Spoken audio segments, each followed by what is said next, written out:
Thank you very much. It's a great honor and privilege, of course, to be a Gresham professor and to give lectures to people like yourselves. It's always a great treat for me. But it's been a bit of a challenge to put this together, and I hope that I'm going to be sharing with you some ideas about how psychology relates to criminology. And actually, this really is an enormous topic, and I'm conscious that there may well be people in the room who know a great deal about criminology and indeed psychology and will be able to attest just how complicated the relationship is. Because the field of psychology really includes an enormous number of different disciplines. It really is one of the most sophisticated of disciplines in the sense of a number of different discourses are involved.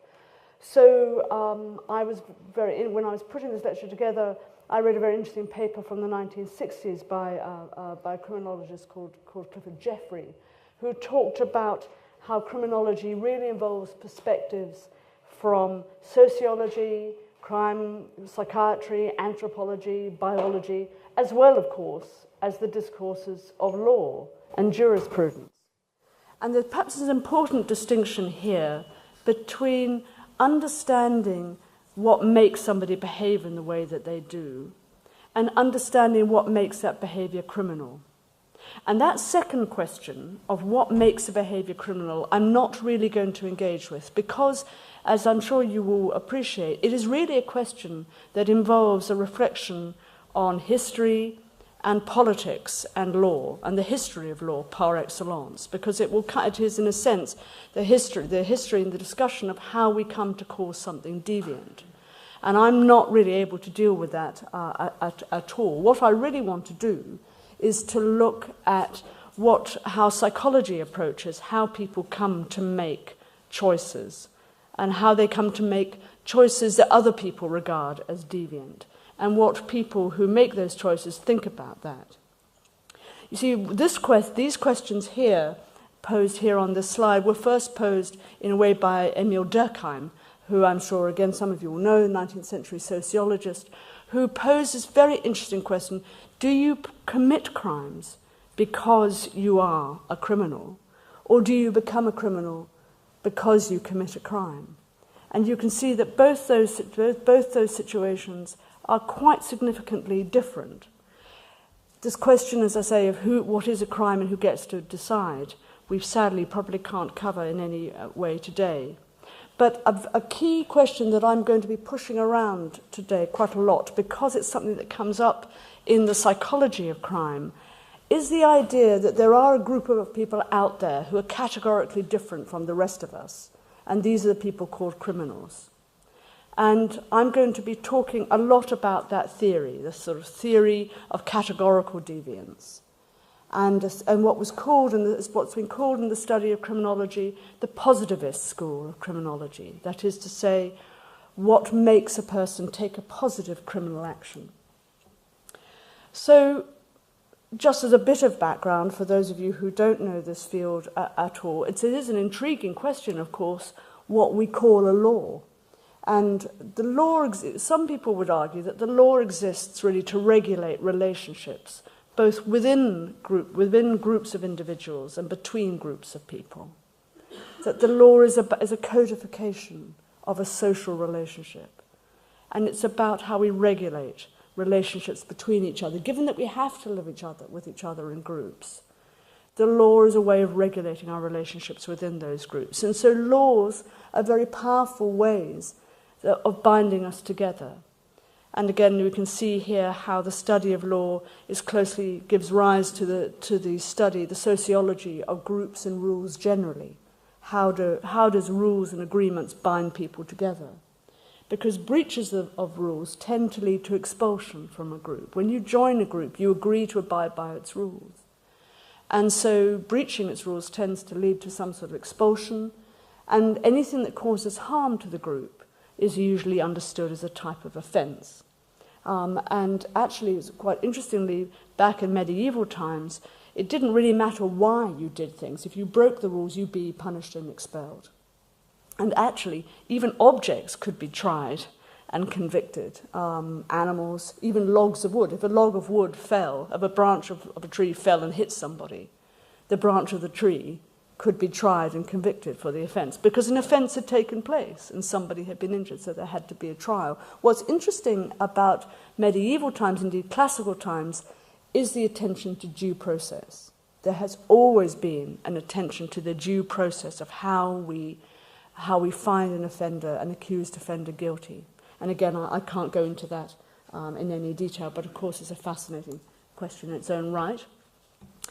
Of course, in the early days, the idea of the mind of the offender was seen as someone who was sinful, that there was a complete equation of the breaking of a law and a moral wrong, so that people who broke the rules were clearly bad people. And that, of course, provided an explanation for why they broke the rules. So it was a completely circular argument. Why did this person break the rules? Because they're a bad person. How do I know they're a bad person? Because they break the rules. And again, that is an easy way of developing a type of categorical account of those are the bad people over there and we're the good people over here. And that makes people in groups feel safer. So you can see how a psychology of categorical deviance becomes a very important focus very early on in the study of criminology.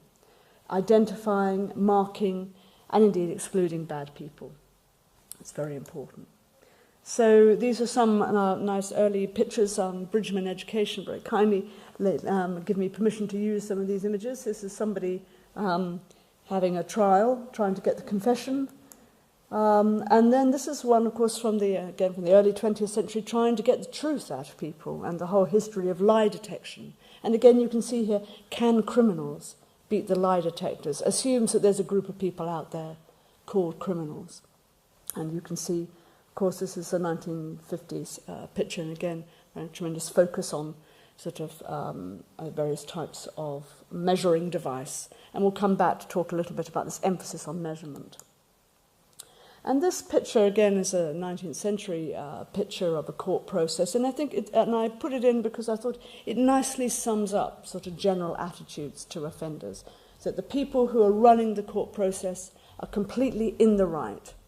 And the person who's in trouble has to bow a bit and is looked on with contempt. It's very shameful. Has to look humble, has to be begging for a type of mercy, very severe, glowering. This type of process is very characteristic of how, certainly in Western cultures, we tend to think about crime.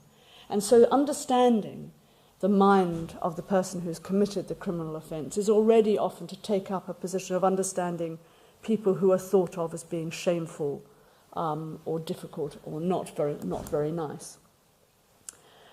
So this is where we start with criminology and looking at why people break the law. Is we start with just a classical account, which is the way you define a criminal is in terms of the law. If you break the law, that makes you a criminal. That's the sole definition. And then there's a sociological account, which really, this is something again that develops really in the early 20th century and gathers a lot of momentum in the 50s and 60s, and is still a very strong school in criminology, which is the sociological account. And I'm guessing many people here will be familiar with this, that people break the rules because of the culture and the society in which they find themselves, that whole cultures and groups of people can be seen as being identified as deviant. And then once people are identified as deviant, they then, as it were, act into that label. And of course, the sociological account also tells us something about values across time. So, for example, and if you needed any convincing that the moral and the legal are two separate things, the apartheid laws in South Africa made it both illegal and immoral to be racially tolerant, which of course is something that makes very little sense now. But at that time, it was not only illegal to be racially tolerant, but also was evidence of your antisocial deviance. And similarly, of course, in relation to same-sex relationships, that for hundreds of years, same-sex relationships were seen as being both evidence of sin, but also evidence of illegality, were illegal. And it really wasn't until the late 20th century that substantially changed. And that idea about making something that's unusual or different, you make it either sinful or illegal, that's an ongoing discussion, I think, always in societies about how we make something, how we give something a negative valence because it's different. And again, I don't have time to go into that whole process in any detail, but it's actually a very live issue too in relation to mental illness, because some of the same concerns about what's deviance comes up in relation to mental illness. But this positivist individual take really excludes the social altogether and says, let's just look at the individual. Let's look at there's something in the offender that must make them want to break the law or need to break the law, that it's something in them. So it's an individual account. So in the 19th century, the psychology of crime starts with the idea of criminals are innately degenerate. And the way that we can find that out is we can measure things about them that will tell us, that will show just how different they are from the rest of us. So some of the early studies were about skull size. So measuring the skulls of people who've been convicted of offences.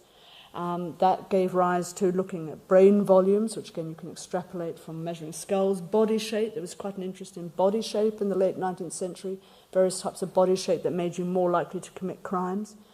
And what's interesting about this is that this is where we first find also accounts of genes and the influence of genes on genetic behaviour.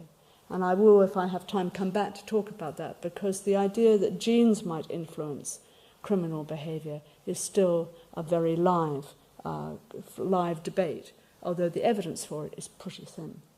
But I'll come back and say a bit more about that later. And here's a picture of Professor Lombroso, who was really started the whole study of the sort of criminal skulls and brains. Here's one of his illustration from one of his books, and you can't read this very small print, but top left is the skull of Tavecchio, who's a thief, and top right is the skull of Arnioni, who's a brigand, and then the middle on the left is Signore Gatti, who's a fire setter.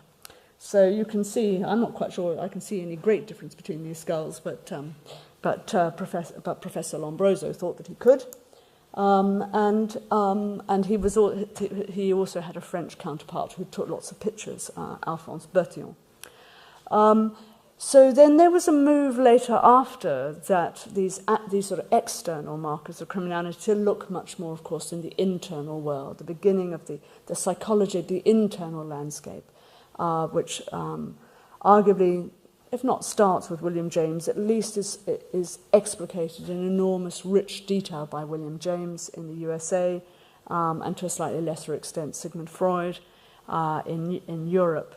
And very much a medical model of mind. Certainly the Freudian account of the mind is very much a medical model, which makes sense. Freud was a physician, he was a neurologist, and his model of the mind, was that there's the deviant behaviour, the rule-breaking behaviour, is a symptom of some underlying defect or dysfunction.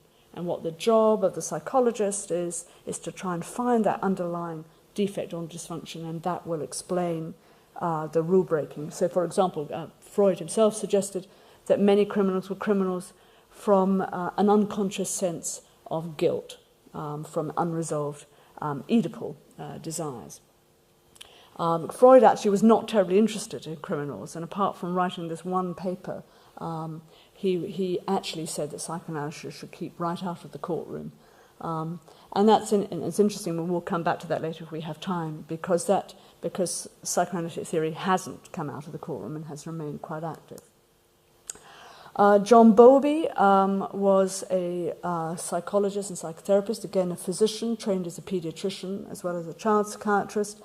A lot of studies around the wartime, and he did one of the first studies of juvenile thieves, first studies of criminals, and he compared a group of 44 juvenile thieves with 44 non-thieving boys, and he thought that the juvenile boys had suffered maternal deprivation. And so it was an early study combining environmental experience with early individual psychology. And what Bowlby argued was that lack of care led the boys to feel deprived, and their stealing was an unconscious way to to restore a response to the sense of loss. And whatever you think about the meaning of that, the fact that poverty, of course, plays a big part in theft, seems hard to deny. Again, we know 60% of recorded crime involves some type of property theft, and a significant proportion of those people who commit acts of theft are poor. The Nuremberg trials, I think, really, again, brought a lot of impetus and interest in the individual minds of offenders. Because, of course, the Nuremberg defendants almost all argued that they were doing what was politically and legally required of them. That they were, not only that they were obeying orders, but that they had a political mandate to do what they did, that there was a political context, and so from their perspective, they were not criminals, that they were doing the right thing. And that of course, was their view when they were carrying out their genocidal acts. That was indeed their view. But of course, that argument wasn't going to pass any muster at the Nuremberg trials. From a socio-political point of view, it would not be a good idea to have countries and political systems to be held to account.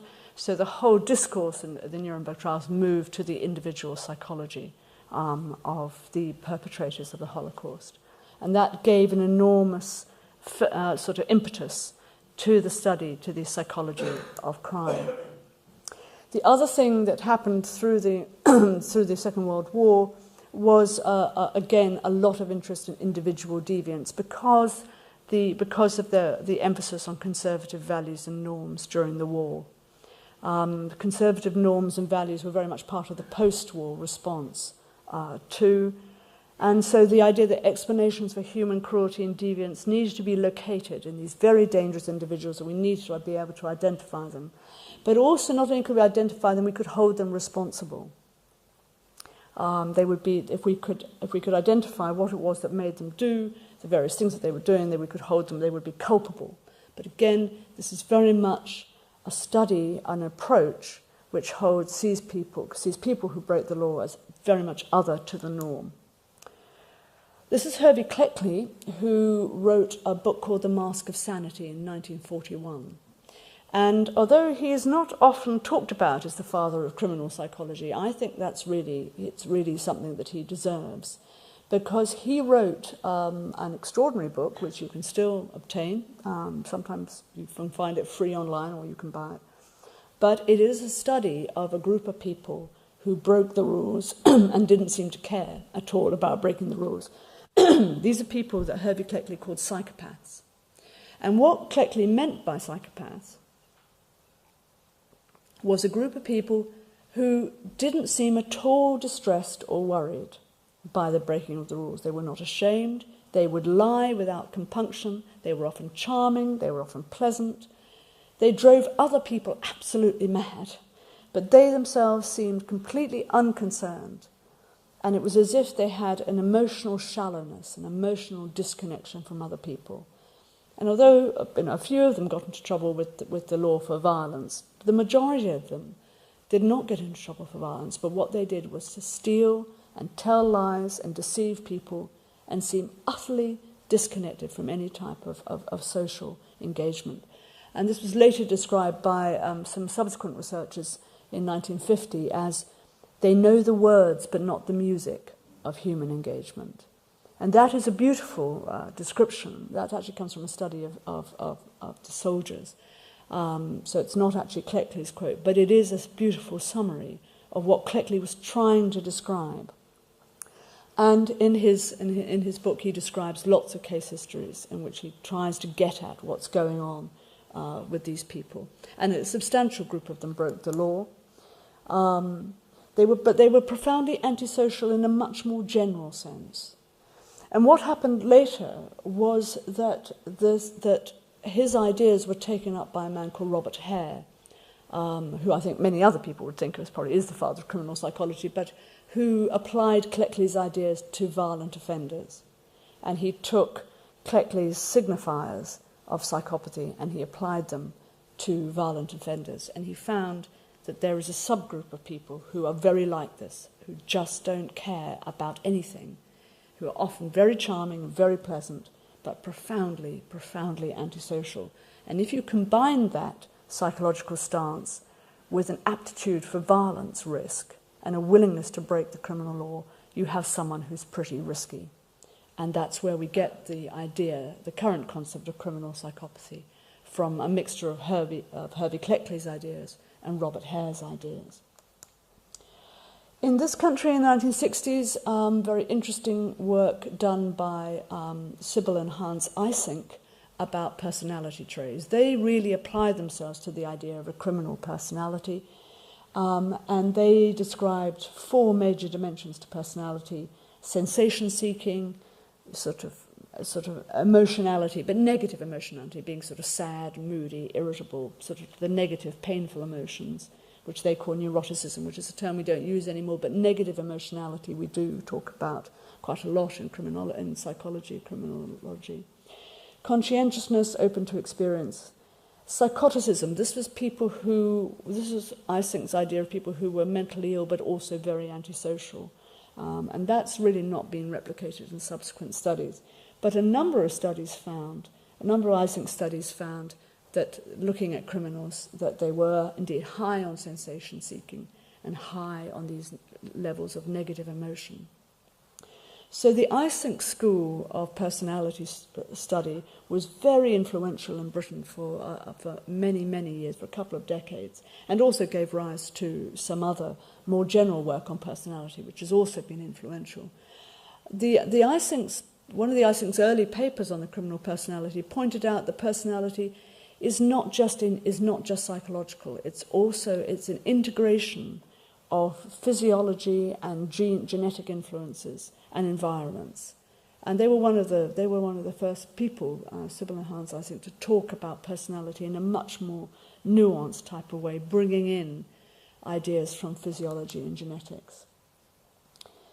And they anticipated, actually, the current epigenetic studies that I was mentioning earlier on, which is this very interesting, what the current research suggests, that we may have genetic variations, all of us are likely to have genetic variations, which respond differently to different environments.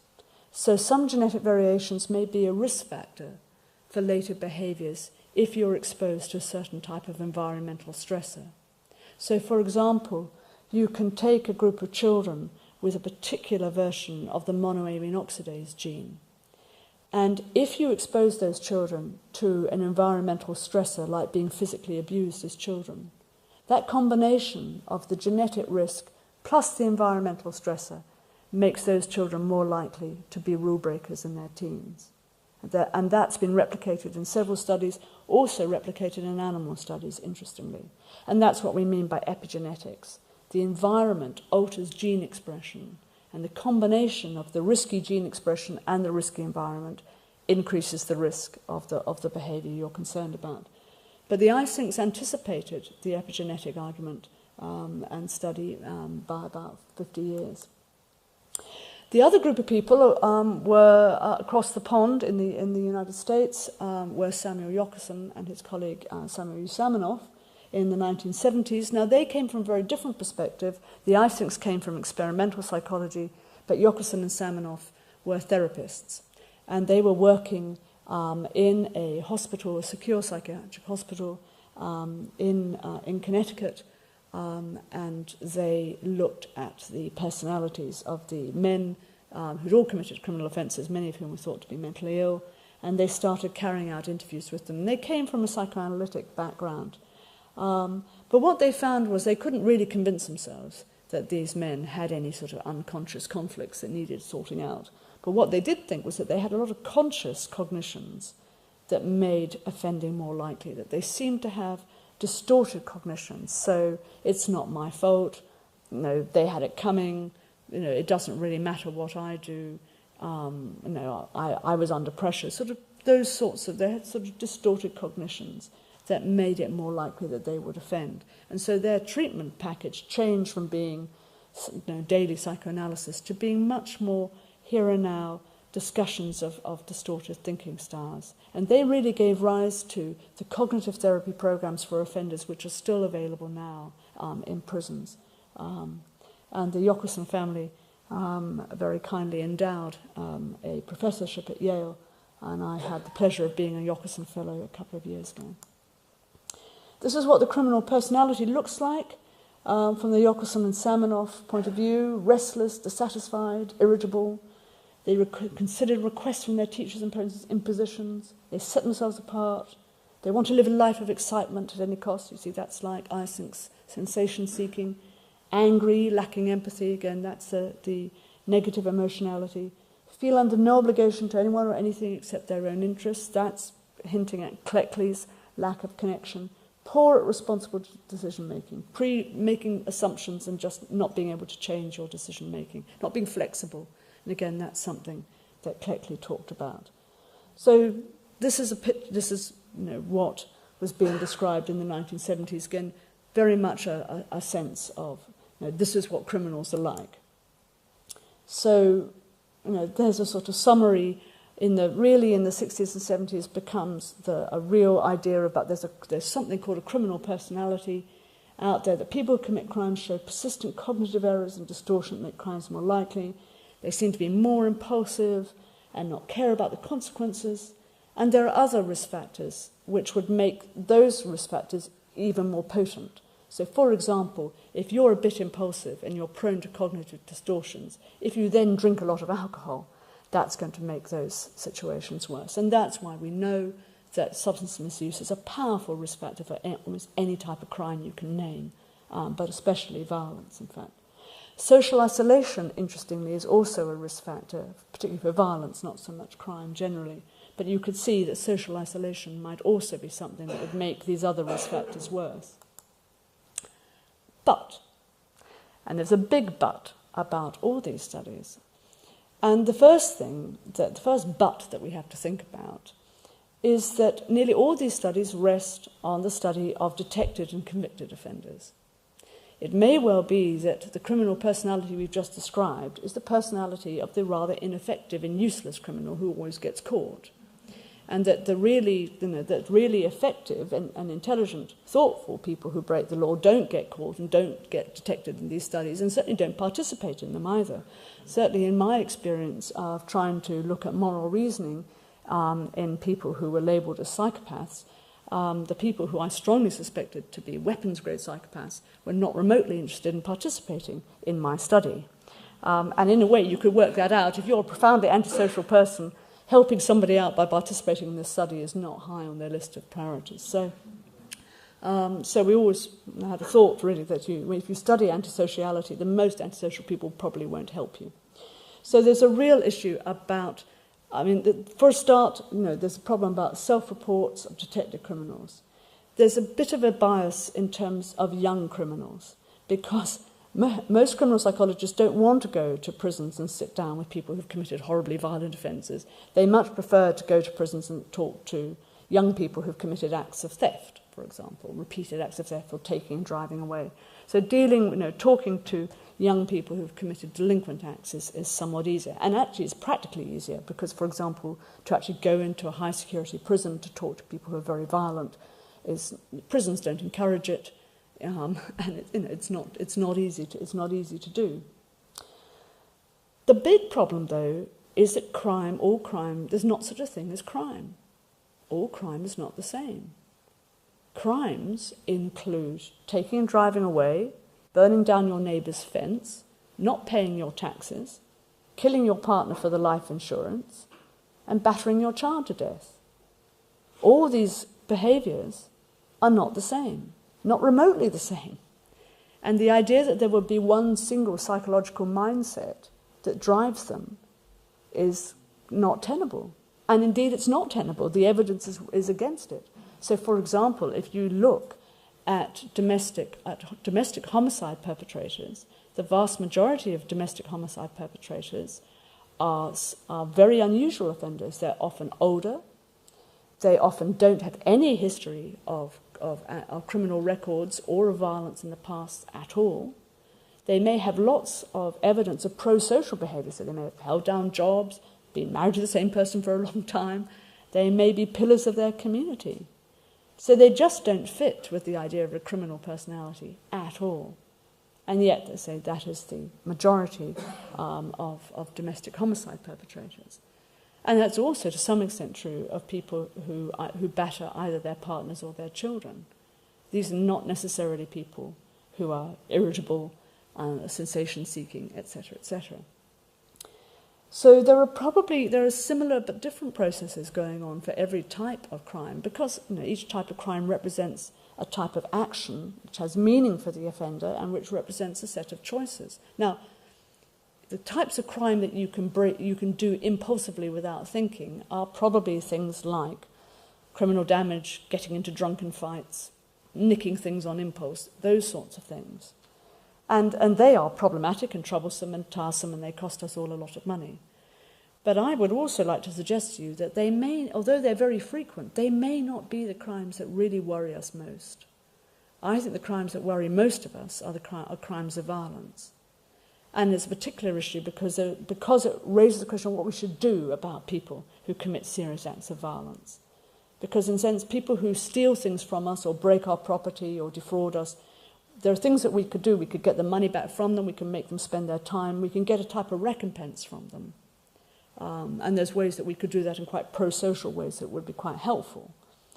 But in terms of violent offenders, it's a bit of a puzzle. We need to understand why they did what they did in order to understand what to do about them.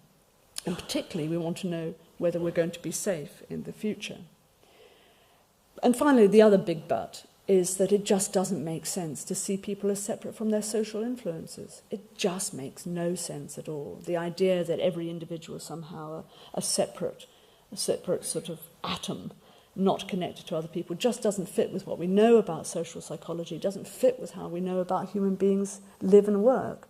We are profoundly social animals, and yes, we have an individual psychology that's very important to us, but actually, just the fact that you can sit in this room and listen to me talking very quietly, obeying all the completely unwritten rules that nobody had to tell you, is a nice example of the social psychology that is part of who you are right now. And you rely very heavily on that social psychology in terms of ordinary social life. So the idea of studying people as individuals separate from social psychology really doesn't make a lot of sense. So another way, perhaps, to look at the minds of people who break the criminal law is to talk to them. There's a novel idea. But instead of measuring their skulls or getting them to fill out questionnaires, what you could do is you could sit down and talk to them. And that is indeed how a lot of criminology has been going in the last 20 or 30 years, really looking at trying to understand what is going on for the people who decide to break the law. And one of the early studies, again from the 1970s, comes from some criminologists called Sykes and Matzer. And again, one of the reasons that this whole discourse changes is because the criminologists from a sociological background come and get in on the act in terms of talking to criminals. It isn't just psychologists coming in talking to people who've broken the law. The sociologists come in and start talking to them. And what Sykes and Matzer noticed is that the juvenile delinquents that they were talking to didn't seem to have this criminal personality. They didn't seem to be irritable and angry all the time. They didn't seem to be callous and irresponsible and uninterested in what other people thought of them. In fact, they expressed quite a lot of guilt. They expressed admiration of people who were law-abiding. But they had moral views. They weren't moral idiots, as it were. They didn't have an absence of moral thinking. What they had was quite well organised moral thinking. But they had views about who was a legitimate victim and who was not a legitimate victim. And they recognised legal and moral norms. So Sykes and Matzer, what they noticed was that these young people had a series of linguistic devices that they would use to make themselves feel better about what they'd done. And Sykes and Matzer called these neutralisation techniques. And so that one of the things you could say to yourself in relation to committing a crime, you could say, it wasn't my fault. Or you could say, oh, well, then they're not really harmed by what I did. The people I didn't really hurt them. Or they deserved it. They deserved it. you were just as bad in my day. So juvenile delinquents talking to the researchers say, well, you know, all young people are like this. When you were young, you did exactly the same. Didn't do anything very different from anybody else. And then, interestingly, in the context of juvenile delinquents, very much this idea of I was with a group of people, I had to stick with my friends. And of course, for teenagers, that makes a lot of sense. I think that's not something that you hear so much from adults who've broken the law. But that idea of neutralization techniques that you might say to yourself before you commit an offence, or to make yourself feel better after the offence, became quite influential in the psychology of crime, because, it fitted in with the cognitive distortion models that had already been described by Yokelson and Samanoff. But it also suggested that there might be a whole, say, type of linguistic arguments that might be worth looking at how people talk themselves into action, which seemed to be quite interesting. Of course, the other thing that's interesting about this, if you just think about the last time that you did something that you're not terribly proud of now, if you just have a look through those lists, at least probably 2 or 3 of those things you used yourself in order to convince yourself that what you did wasn't so bad. And what Sykes and Matz have suggested, that actually, in terms of the sociology of rule breaking, we all of us, we very rarely break the law just to say, oh, I'm bad, I'm going to do a bad thing and I don't care. What we tend to do is generate a narrative of how what we're going to do isn't really so bad. And that makes it easier to do. And that idea of neutralization techniques has become important, I think, in the psychology of crime. Also, what emerged in the 1970s was a counter-debate which said, what makes people keep the law then? In fact, since the vast majority of people keep the law, something like about between 60 and 70% of people at any one time are keeping the criminal law. And the vast majority of people will get through a life without ever breaking the criminal law at all. In fact, a recent study of some 20,000 people suggested that most crime is accounted for by a very small percentage of the population. There's a very small 5% of the population who actually commit most of the crimes that we're worried about. That study is quite interesting because it's a study by Vaughan et al. From 2011, and what it suggests is actually perhaps there is something to the idea that there's a group of people out there a bit riskier than the rest of us. And I might come back and say something about that if I've got time. But what Theodor Hirschi and his group suggested, that perhaps the people who keep the law seem to have an ability to exert self-control. And some of you will be familiar with the marshmallow test, and the idea of being able to exert some control over your wishes and desires. The marshmallow test was a 1960s study of children, that children were told, you put a child in a room with a marshmallow and said, if you don't eat the marshmallow, you can have 2 in 10 minutes' time. And so the children were then divided into those who woofed down the marshmallow and those who managed to hold on for 10 minutes. But what was interesting about that is that, and it has been replicated several times since, is that people who have a degree of effortful control over their desires do seem to do better later in school and in work. Actually, impulsively giving in to whatever you think or feel does often get people into trouble. So, and this is what Hirschi and Gottfredson found. And they suggested that the ability to control yourself really starts in childhood, and if you lose effortful control, you become impulsive, you prefer rather simple things, you have a physical, you think very physically, you don't think very psychologically, very self-centered, a temper component, again very similar to the criminal personality. But a low self-control plus criminal opportunity is what makes crime more likely, said Hirschi. So in the 1980s, late 1970s, early 80s, Tony Parker, who was, I think, actually originally a journalist and then studied sociology, published some extraordinary narrative accounts of interviews with life sentence prisoners and sex offenders. I think they're all out of print now, crying to be brought back into print, actually. They are fantastic accounts. If you get a chance to read them, you can get them secondhand. But they're a tremendous read, but they're literally just verbatim interviews with people who've committed serious offences. And this is really one of the narrative turn in the psychology of offending, to study how offenders see themselves and how they talk about how their offences, and whether that can give us any clues about what puts people at risk. So Professor Shad Maruna, now at Rutgers University, but happily returning to our shores to Manchester, is a sociologist of crime who has spent the last 20 years studying what makes offenders give up offending.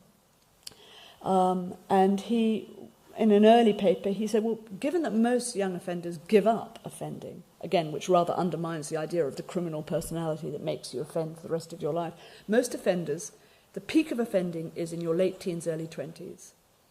And the vast majority of young offenders will give it up. And by their late 20s, early 30s, they will have stopped offending, and only a minority persist. So what makes young offenders give up offending? And what Shad Maruna found in his Liverpool assistant study was that those people who could believe in a sense of agency, the people who managed to give up offending, they gave an account of themselves as people who could make choices, who could make a difference to themselves, who could look back on how they used to think and think, I don't think that way anymore. I can see now why I was thinking that way, but I see a different way. I can see that I have changed.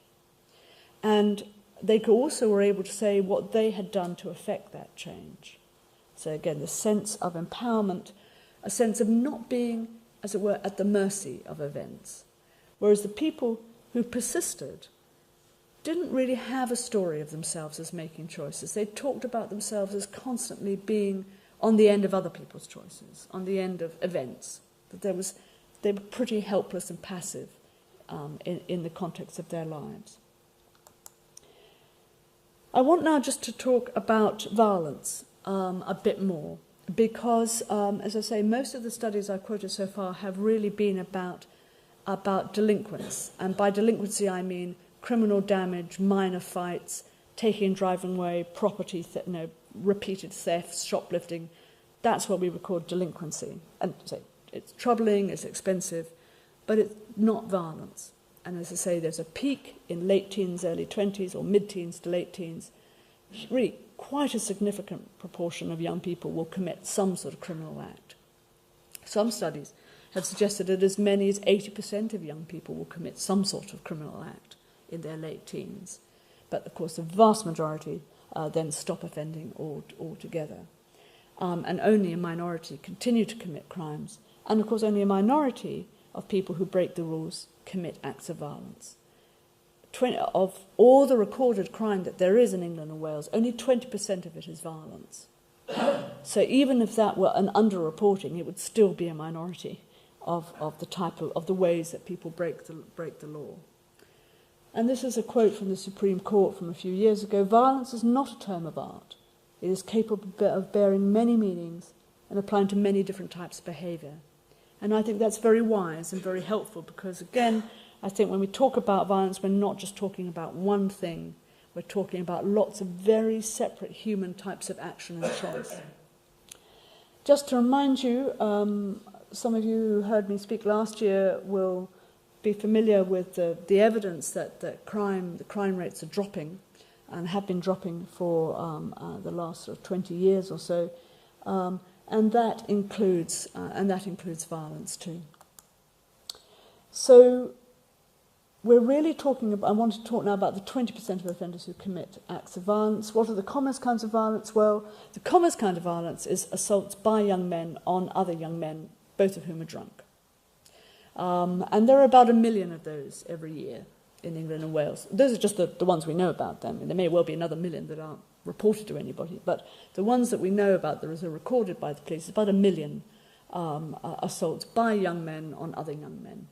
And of course they can be very troublesome. I mean, they can result in death and serious injuries, so they are a serious issue. Very close behind, at just under 1 million, and some years it's over 1 million, is assaults usually by men on domestic partners. I put men on partners, but actually, of course, we know that I mean, men account for about 80% of domestic violence perpetrators. There are an interesting subgroup of domestic violence perpetrators who are female. And then the next commonest is physical abuse of children. And bearing in mind that physical abuse and neglect of children gave rise to about 40,000 children being taken into care in 2014. So that's quite a lot of violence going on in the home. And again, that's just the stuff we know about. We have no idea how much is going on. What's noteworthy about this is, again, it's interpersonal. It involves an interaction between people. And most violence takes place in the context of relationships. Stranger violence is different from relational violence. And that's a key variable that I think that the psychology of violence has to engage with. Again, this is just a reminder about the homicide victims. The rates of homicide have been dropping pretty steadily over the last 20 years. Anybody who's interested in that blue peak in 2002-2003, that is an artifact by Dr. Shipman, and is an artifact resulting from the Smith inquiry, which claimed that Dr. Shipman killed over 200 people, which, say, jiggled the statistics a bit that year. So what are the risk factors for violence? And being young and male, well, that's obviously not a psychological issue, beyond the fact that it has a certain psychological aspect to it. Cultural norms about the use of violence is often obviously important. Social isolation, paranoid mental states, substance misuse. Of course, substance misuse can give rise to the paranoid mental states, alcohol and cocaine, par excellence, giving rise to paranoid mental states. Anything that disturbs your reality testing makes it more likely that you'll probably break the criminal law. It's part of that impulsivity we were talking about earlier. But actually, if you have a seriously distorted view of reality, then you may well, for example, act in self-defense. You may think you're acting in self-defense, whereas in fact you're not being attacked at all. And that's the combination of a paranoid mental state and substance misuse could make somebody very risky indeed in terms of feeling that they were in danger. Hypervigilance from unresolved childhood trauma. And I was just looking today at the really huge amount of data about how adverse childhood experiences are, if you have lots of adverse childhood experiences, is a potent predictor of later violence. Insecure attachment and relational disturbance. I put question marks behind this really because this is an aspect of the psychology which is a bit less well studied, but certainly, again, we have some evidence that insecure, again, from childhood adversity, because insecure attachment is a proxy term, really, which means that you can't regulate your negative emotions well, and also means you respond to threat very easily. But the other thing about relational disturbance is that the breakup of relationships causes enormous distress and anger. And if you are not able to regulate your negative feelings well, then, and you add in some of these other risk factors, you may be somebody who is at high risk for criminal violence. So the psychology of your particular violence really needs to look at all these particular risk factors as well as what has meaning for you, the individual. So one aspect of this, the psychology of violence, is what we call an absence of mentalizing. So mentalizing is the process by which you and I are constantly reading other people's faces and body language for signals of what they're thinking and feeling. It's the means by which we assume that other people are intentional beings like ourselves. We're sitting here having thoughts and intentions. What am I going to do with this lecture leaves? Which way am I going to do? And that sort of stuff. So you're perceiving and appraising your own intentions, but of course you're doing that for other people. And that process is called mentalizing, about keeping mind in mind. And what we know is, or what seems to be emerging from some small-scale studies, but they're going to be bigger, there's a big national trial ongoing, is that people who commit antisocial acts have deficits in this mentalizing process. So this is really a 21st century version of those cognitive thinking distortions that Yokoson and Samanoff and the Eysenks described in the 70s. But it's a bit more fine-grained, it's a bit more nuanced. So this is what the people who are actually doing the antisocial acts describe. So that what they will say, well, what I think is the only thing that's real, and what you think doesn't matter. what I think is real, and it's the only reality that matters. And only the physical is real. If you fall over, or if you hit me by accident, for example, if an antisocial person, if you were to hit them by accident in a crowded corridor, they might assume that you had hurt them deliberately, because you've given them a physical jolt and they'd felt a bit uncomfortable, and they might assume that you'd done that deliberately. But only the physical is real. The idea that there might be other ways to explore those actions doesn't really happen. And intellectualization, just really not thinking in a subtle or a deep way about people's motives and feelings and choices. So these are just some examples of how people don't mentalize. So when you think about the psychology of violence, I think it's important to think about who the victim is. Again, say a man who beats his partner on a regular basis. His psychology is different from the psychology of a 22-year-old who's constantly stealing cars. These are not equivalent states of mind. What sort of violence? Again, domestic violence is often very different from general getting into drunken fights on a Saturday night type of violence. Again, if I take an example from battering, from intimate partner violence, battering partners typically are not violent in any other sphere. So when we're looking at violence, we talk about what affectful violence or affectless, how much emotion is in the room, whether it's impulsive or controlled, whether it's clear or confused, whether the person who's being violent seems excited or detached, and whether the violence is proactive, they're violent in order to achieve something, so for example, mugging you to get your bag, or whether it's reactive, suddenly expressing violence because they're reacting to a perceived threat. And what they have in common often is disturbance of reality, real problems in threat perception, so a very low threshold for threat perception. Other people don't seem real or human. It's a disturbance of that profoundly social connection, something that Cleckley was talking about all those years ago. Nothing will matter later because this isn't real, and very much an absence of consequential reasoning. I was in a therapy group with some fire setters last week, and one of the guys said, I just didn't think about the consequences. And somebody else said, yes, I didn't think about the consequences at all. And I said, gosh, well, that sounds a bit risky, taking action without thinking about the consequences at all. And they both looked very startled and said, you're right. You're right. I hadn't thought of it like that before, that it might be risky to act without thinking of the consequences. But that's pretty, that I think is really not unusual. And then, not in my fire setters particularly, but the wish to hurt. That's scary when you see it. Denigration of vulnerability. Thankfully, not very common in violent perpetrators, but definitely there in a few. They're the people we really need to worry about. They're the people we need to identify early. They're the people that we need to get on a short leash and manage. An early study by one of the few studies of convicted rapists. These are salutary to read, and Diana Scully's book called Riding the Bull at Gillies is a very painful read, which is a study of convicted rapists from the 1980s. These were men who were very reluctant to accept that they'd been violent in any way. They almost inevitably blamed the women that they'd raped. They saw it as very minor. Many of the men she interviewed were very surprised to be convicted. Alcohol and drugs were to blame, and they said, I'm a nice guy, really. I don't really understand how this has happened. Now, and I don't think there's any reason to think that convicted rapists are very different. Rape is a very particular type of violence, and really because it's about denigrating somebody else.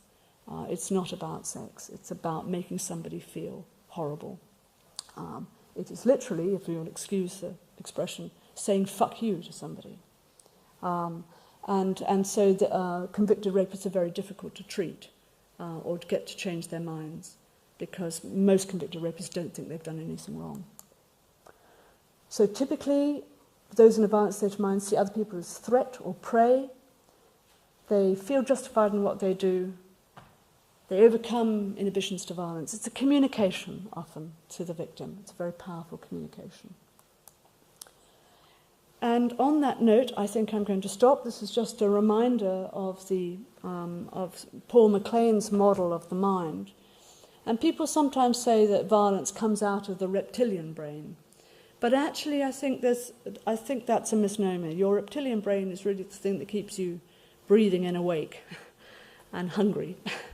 But your mammalian brain, and especially your neocortex, seem to be the parts of your brain that are most activated when people are violent. And it's those areas of the brain that we need to understand more and better, and there are many studies of that.